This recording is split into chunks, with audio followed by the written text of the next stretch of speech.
muli, pasintabi sa mga kumakain, arestado ang 3 sospek na naaktuhang nagtatapon ng dumi ng tao sa dagat sa Magsaysay Boulevard sa Tacloban City. Yan ang umarangkadang balita ni FMR Tacloban correspondent Jay Barrion.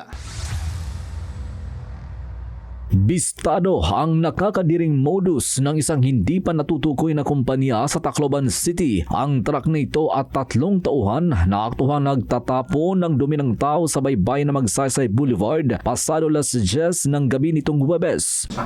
So far, continuous pa naman yung investigation para malalaman din yan sa near future kasi siyempre yung rehistro ng sasakyan at saka yung mga documents nga related doon sa kanilang ginagawa ay madidetermine kung sino yung may-ari ng sasakyan at kung sino yung nag-utos sa kanila. Nananatili naman sa kustodiya ng pulis ang mga naarestong suspect. Maharap sila sa reklamong paglabag sa Comprehensive Water Quality Management o mas kilalang Clean Water Act of 2004. Tumanggi silang magbigay ng pahayag.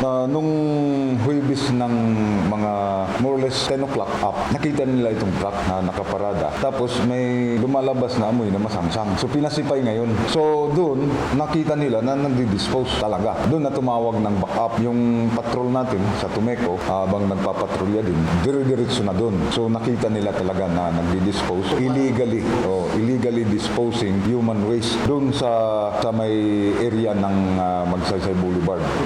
Yan, sa may Botanical Garden. Nangako naman si City Mayor Alfred Romualdez na papanugutin ang mga nasa likod ng balahurang modus na ito. Jay Barrion, umaarangkada sa pagbabalita.